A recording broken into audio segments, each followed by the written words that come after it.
Seja bem-vindo, aluno IMD, a mais uma aula de História. Eu sou o professor Jackson, seu professor de História, e nós vamos falar hoje sobre as grandes navegações. Até enrolei a língua, você viu? Nós vamos falar hoje sobre as grandes navegações.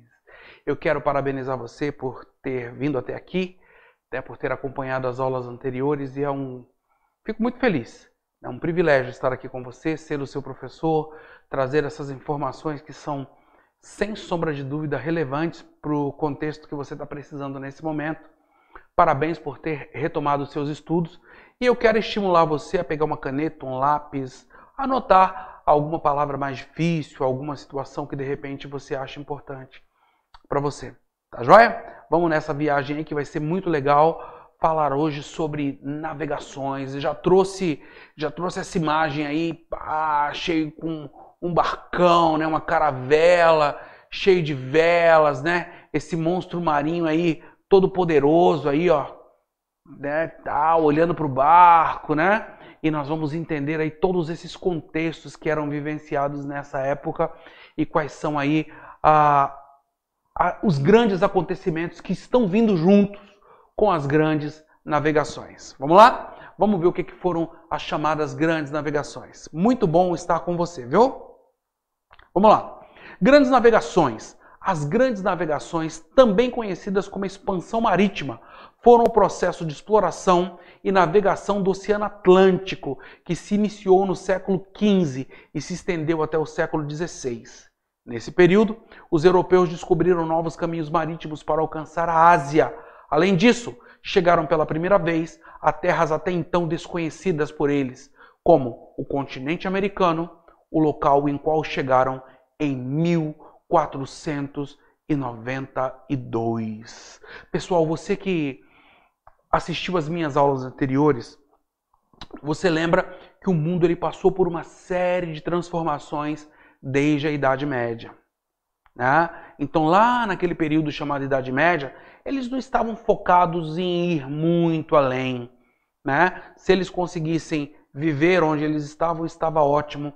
E quando nós mudamos de período, que nós vamos para a Idade Moderna, que inclusive faz parte desse período, as grandes navegações fazem parte da Idade Moderna, já não era mais suficiente onde os meus pés alcançam. Eles já tinham agora a possibilidade de ir além. Por isso se desenvolveram as grandes navegações.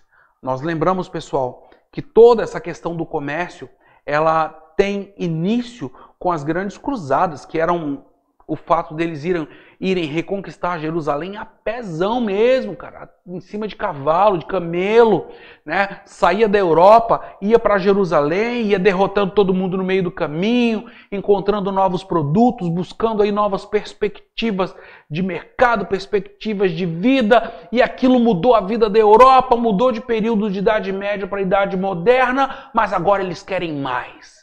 Eles precisam de mais. Eles precisam de ir além. Então, eles precisam expandir. E quais são as estradas, pessoal, que eles têm, que estão à sua disposição? São as estradas marítimas. O novo caminho que eles vão percorrer é um caminho marítimo, né? Os mares estão aí. Os mares estão à disposição para serem conquistados. Então, pessoal, isso tudo começa de forma muito tímida. Desde ali do Império Romano, até antes do Império Romano, né? Eles vão circundando ali o mar Mediterrâneo, ali pertinho do litoral, em cada lugar. Mas agora não. Quando eles chegam no século XV, eles olham para o mar e eles falam: nós queremos avançar, nós queremos ir além. Nós queremos ir o mais longe possível, descobrir o que existe. É sobre isso que nós estamos falando. Essas são as grandes navegações. Isso é a expansão marítima. É sobre isso que eu estou falando com você. Tá joia? Então vai ser muito legal. A gente aproveita aí, já que eles ganharam o mar, já que eles conquistaram os mares, eu aproveito para perguntar para você, o que você vai conquistar esse ano? O final dos seus estudos? Uma faculdade daqui a pouco? Qual vai ser a sua grande conquista? Vamos lá? Então vamos lá para o próximo tópico. As grandes navegações portuguesas. Por que, pessoal, que nós começamos com Portugal? Porque Portugal foi o grande pioneiro, Portugal foi o mais avançado, Portugal foi o mais desenvolvido, foi o primeiro país da Europa, né? Nós chamamos de primeiro Estado Nacional Europeu a se consolidar, o povo mais inteligente da época. O melhor exército, o melhor conhecimento, as melhores escolas, enfim, Portugal, por uma série de fatores, mas nós vamos ler aí o slide. Vamos lá? Leia junto comigo. Quando o assunto são as grandes navegações, o pioneirismo português sempre se destaca. Foi a partir do exemplo dado por Portugal que outros países da Europa, como Espanha e França, lançaram-se à navegação e exploração do Oceano Atlântico. O pioneirismo português foi o resultado de uma série de condições que permitiram que esse pequeno país da Península Ibérica se lançasse nessa empreitada. Então tá vendo, pessoal? Outros países olharam para Portugal e falaram: cara, Portugal já está na nossa frente, mano. Portugal já conquistou ali a África toda. Portugal já está dando a volta na África e nós estamos fazendo o quê, mano? Entendeu? Então, vários países foram estimulados por Portugal. Entendeu, pessoal? Então nós precisamos ter essa visão e a maioria dos meus alunos de ensino médio chegam até aqui sem ter esse conhecimento, cara, que Portugal já foi uma potência super, ultra, mega poderosa. Super, mega, power poderosa. Foi Portugal. Entendeu? E a galera não sabia. Tá? Vamos ver, Portugal vai além ainda. Vamos para o próximo slide. Esse monumento que você está vendo, essa imagem que está aqui em cima de mim, ó. Tá? Fica lá em Portugal, ó. Monumento aos grandes navegadores, tá? Porque como eles foram os pioneiros, eles quiseram fazer isso em pedra. Aí fizeram em pedra esse monumento aí para ficar gravado para todas as próximas gerações de que eles foram os primeiros aí a dar percorrer grandes caminhos do mar, dar a volta ao mundo e etc e tal e coisa. Tá? Os portugueses. Vamos ver mais aí o que eles conquistaram. Vamos lá, vamos para o slide comigo, depois a gente fala sobre a figura. Havia ainda a questão geográfica. Portugal estava posicionado a mais oeste do que qualquer outra nação europeia. Estava na ponta da Península Ibérica, estava na pontinha ali. Né? Além disso, era o país europeu mais próximo da costa oeste do continente africano ali. Tu pode ver na imagem lá, ó. Minha mão não vai. Cortou minha mão. Tá vendo? Mas você pode olhar lá em cima, ó. Lá onde começa a setinha, né? Portugal tá bem pertinho da África ali. Então, para fazer comércio com a África, desenrolar os negócios lá com a África, era bem mais fácil, estava mais perto. Tá? Lembrando que era de caravela, era um negócio que ia com vento, era devagarinho. Levava 1 mês, 2 meses para chegar em algum lugar, 3 meses, né?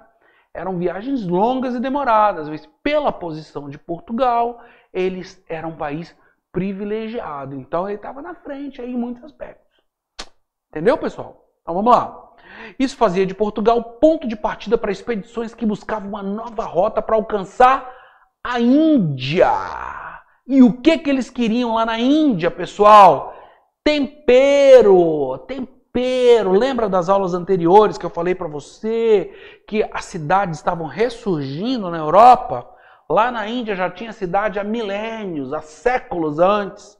Então, eles já tinham comida, muita quantidade de comida guardada, estocada, eles já tinham as técnicas de como fazer para a comida durar mais. Então, os europeus vão tentar ir para a Ásia, para chegar na Índia, para ir atrás de tempero para temperar comida, para a comida durar mais. Essa era a grande riqueza que eles buscavam. Tá joia, pessoal? Então nós vemos aí, ó, inclusive, tá? Nós estamos vendo uma setinha ali, ó, apontando para o Brasil. Ou seja, tá? Os espanhóis, eles vão chegar na América, tá? Em 1492. Mas os portugueses vão chegar em território brasileiro no ano de 1500, no dia 22 de abril de 1500, uma esquadra comandada pelo português Pedro Álvares Cabral chega ali no território da Bahia. tá? E 30 anos depois, eles fixam terra nesse território que a partir de agora será comandado por Portugal, fruto das grandes navegações. Tranquilo, meu aluno? De boa? Qualquer dúvida, volta aí. Qualquer dúvida, dá uma pesquisada. Qualquer dúvida, note para tirar as dúvidas na sequência. Vamos lá? Me acompanhe nesse slide. Quando o assunto são as grandes navegações, eu já falei isso aqui. Eu vou até pular esse slide e vou para o próximo, tá joia? Vamos lá. Em relação à tecnologia e ao conhecimento náutico, existem muitos historiadores que atribuem uma importância muito grande à escola de Sagres e ao centro de estudos construído por Infante Dom Henrique em Algarve. Nesse local, promoviam-se pesquisas de desenvolvimento de melhores técnicas de navegação, ou seja, esses caras olharam para o céu, olharam para as estrelas. Um dia eles olharam um eclipse e eles viram que a sombra da Terra que foi projetada na Lua era uma sombra arredondada e esses caras tiveram ideia. Eles falaram, cara, mas pois, a Terra é redonda. Se a Terra é redonda, nós não precisamos dar a volta pela África. É só a gente seguir em linha reta e dar a volta no mundo que nós vamos chegar na Índia. E foi nesse intento que, segundo conta a história, que eles chegaram no Brasil. Inclusive, só para que você saiba, Pedro Álvares Cabral ele não ficou no Brasil. Ele deu meia volta depois que ele descobriu o Brasil, contornou a África, até chegar nas Índias. Depois, eles fizeram esse caminho até as Índias, dando a volta pelo continente americano. Por quê? Porque agora eles sabiam que a Terra era redonda. Entendeu? Essa escola de Sagres, essa escola que foi construída em Algarve também foi muito importante. Então, olha só, pessoal, você está vendo a importância dos estudos? Os portugueses eram os bichos meio desenrolados para estudar. Por isso eles foram os grandes conquistadores da época. Tá joia? Desenvolveram técnicas de navegação. Eles construíram instrumentos, que um deles é o astrolábio, né? Que eles conseguiam saber, olhando para uma das estrelas ali, qual era o lugar do mundo em que eles estavam. Inclusive, diz, né, conta a história que quando descobriram o Brasil foi porque ficou sem conseguir ver o céu durante muitos dias. Né? Se eles tivessem conseguido ver o céu, eles teriam dado a volta e teriam voltado ali para o caminho original. Conta a história. Tem muita gente que acha que isso é história fiada, né? Mas, enfim, é o que conta a história. Tá bom? Então, construíram um astrolábio, construíram a bússola. Né? A bússola, na verdade, não era um instrumento deles, é uma invenção anterior, né? De outros povos. Se não me engano, dos muçulmanos é a bússola. Tá? Mas, enfim, através desses instrumentos, agora eles podiam fazer grandes viagens. Vamos lá para o próximo? Leia comigo. Outro grande fator importante foi a relevância comercial assumida por Portugal por volta do século XV. Essa importância e vocação comercial dos portugueses resultaram da influência dos mouros, dos muçulmanos. Olha aí os muçulmanos na área de novo. No período em que dominaram a Península Ibérica. Ou seja, lá o lugar onde moravam os portugueses, mano, antes só tinha muçulmano. Então, conforme eles foram reconquistando as terras, eles foram aprendendo com os muçulmanos.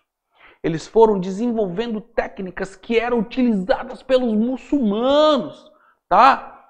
E eles aprenderam também técnicas que eram desenvolvidas em duas cidades, que é Gênova e Veneza, tá? E nesse mapa novo aí, cara, que tá logo aqui em cima de mim, ó, aqui, ó, você pode ver aí pelas setinhas coloridas o tanto de viagem em lugares do mundo inteiro que esse pessoal fazia comércio. E era muito importante para eles. Tá joia, pessoal? Tranquilo? De boa? Entendendo até aí? Vamos para a próxima? Vamos lá. Então, leia comigo. A soma de todos esses fatores fez com que Portugal tivesse condições necessárias para ser uma nação pioneira, os primeiros nas grandes navegações. Processo que resultou em grandes descobertas. Vamos lá. Quais foram essas descobertas? Em 1415, ele conquista Ceuta, no norte da África. Tá? Lá na pontinha da África, a setinha... Deixa eu ver se eu tenho um laser pointer aqui para que eu possa apontar para você. Achei o laser pointer, tá aqui, ó. Tá? Ó, Portugal tá mais ou menos aqui, ó. Tá? Então em 1415 ele chega até aqui, ó. Papo, pertinho aqui, ó. Ele sai daqui para cá. Tá? Em 1418, 3 anos depois, eles chegam nas Ilhas de Madeira, que é mais ou menos aqui, ó. Ó, já vão mais longe. Tá?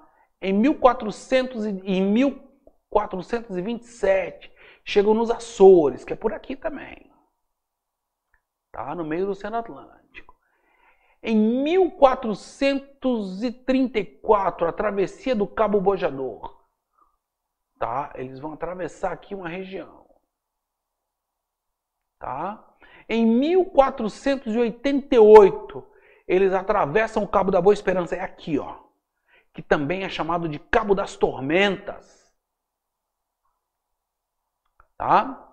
Então, ó, eles já fazem comércio aqui com a África. De um lado da África e do outro lado da África também. Em 1499, eles descobrem um novo caminho para a Índia. Ó, eu posso sair daqui, dei a volta, fui, e cheguei na Índia, que está bem aqui, ó. Em 1500, eles saíram para ir na Índia, mas acabaram chegando nesse lugar novo chamado de Brasil. E em 1534, definitivamente, os portugueses resolvem fixar uma colônia nesse novo território agora chamado de Brasil. Legal, hein? Conquistaram o mundo todo. Você viu que não foi de uma hora para outra, pessoal? Você viu que não foi de uma vez? Você viu que foi com dificuldades, foi passo a passo. Foi uma conquista que foi ali, ó, sendo galgada passo a passo. Step by step. Entendeu? Um passinho depois do outro passinho. E hoje nós estamos aqui falando a língua portuguesa, a língua dos caras, nós falamos hoje, ó. Graças a essas conquistas aí que aconteceram desde 1415 e por fim chegam no Brasil em 1500, beleza? Então esses foram os portugueses e agora eu vou falar um pouquinho dos espanhóis, né? Tá? Vamos lá. Ao longo de todo o século XV, a Espanha, a nação vizinha de Portugal, assistiu à expansão marítima conduzida pelos portugueses. Né? Então, os espanhóis estavam de lá, né? Bueno, hermanos, todos os portugueses estão ganhando novas terras, pero nosotros não temos nada. Tá? Os portugueses estão conquistando novas terras e nós não temos nada. Né? Os portugueses estão conquistando novos produtos, novos mercados e nós outros não estamos conquistando nada. Eles estão conquistando novos produtos, eles estão conquistando novas terras e nós não estamos conquistando nada. Tá? Então, pessoal, a Espanha só acompanhou todo esse processo. Vamos ler lá a parte do... Essa parte aqui... Ai, cortou minha mão. Essa parte do slide aqui do lado. Aqui, ó. Além disso, politicamente falando, a Espanha só atingiu certa estabilidade com o casamento de Fernando e Isabel. Ele se formou um Estado Nacional nesse período. Tá? Então, a Espanha ela ficou meio fora dessa parada, tal, porque eles estavam preocupados, pessoal, em expulsar os muçulmanos que estavam lá nas terras deles, entendeu? Mas aos poucos foram se desenvolvendo também. E chega um determinado momento que a Espanha se lança aos mares. E como Portugal estava conquistando a África, eles resolvem ir em linha reta. E são os primeiros a chegar na América. Inclusive, conta a história que eles foram os primeiros a chegar no Brasil. Só que, como eles não tomaram posse do território, como eles não espalharam a notícia para o mundo inteiro, olha, encontramos um lugar chamado Brasil e nós vamos tomar posse desse território. Até porque, pessoal, tinha um acordo entre Portugal e Espanha que dividia o mundo em duas partes. Lembra desse tratado? Era o Tratado de Tordesilhas, de 1498. Então, a partir de 1498, as conquistas, todas elas que estivessem a leste da linha do Tratado de Tordesilhas, seria da Espanha, e as que estivessem a oeste seria de Portugal. Ou seja, praticamente, a maior parte do território americano seria da Espanha. Inclusive, eu estou gravando essa aula para você do estado do Amazonas, que seria, teoricamente, território espanhol. Mas os portugueses eram os caras, chega lá dando pesado em todo mundo, tá? A partir de 1500, fixa na terra, toma posse, espalha para o mundo inteiro que tomou posse da terra, e a partir daí eles são os donos, porque transformaram o Brasil numa colônia portuguesa. Muito bem? E quais foram, pessoais, as consequências das grandes navegações? Leia comigo. As grandes navegações conduziram uma série de mudanças que já estavam em curso na Europa desde o século XII. Com esse processo, a Europa iniciou a sua passagem para a Idade Moderna e deu prosseguimento ao fortalecimento do comércio e da moeda, garantindo assim o mercantilismo, as práticas econômicas que fizeram a transição do feudalismo para o capitalismo. Ou seja, as grandes navegações foram fundamentais para que esse período chamado de Idade Moderna se consolidasse, para que as pessoas do futuro falassem, não, cara, é isso mesmo, eles eram modernos mesmo, eles eram além mesmo do que as pessoas que viveram no período anterior, os caras eram top das galáxias, eles se lançaram nos mares, eles não tinham medo de nada e eles conquistaram todo aquele mundo que antes não era conhecido. Beleza, pessoal? Vamos para o próximo. As grandes navegações foram responsáveis por transformar Portugal na maior potência do mundo. O professor já falou isso para você, por meio do grande império ultramarino formado pelos portugueses. Assim, Portugal estabeleceu colônias em diferentes partes do mundo, América do Sul, África, Ásia, e eu não coloquei aí no slide para você, mas na Oceania também, tá? Existem pessoas ali na Austrália que até hoje falam a língua portuguesa, ali vizinhos de Papua Nova Guiné, os aborígenes que falam língua portuguesa também. Tranquilo, pessoal? Os caras eram top. Português eram uns camarada poderoso, mano. Entendeu? Então conquistaram o mundo inteiro. Tá bom? Nós teremos também, pessoal, aí os espanhóis que conquistaram vasto território na América do Sul, tá? Na América Central, e na sequência nós teremos os ingleses e franceses que conquistaram sobretudo a América do Norte, tá? Possessão que hoje é de Estados Unidos, Canadá e que também foram importantes, mas que não tiveram todo esse pioneirismo porque estavam envolvidos em outras questões. Muito bem? Essa foi a nossa aula sobre as grandes navegações e foi muito legal estar com você, foi muito legal estudar sobre essas caravelas, sobre os portugueses, sobre os espanhóis, a conquista dos territórios, o avanço aí para a Idade Moderna e a consolidação nesse período. E eu te aguardo na próxima aula. Valeu, aluno IMD. Até mais.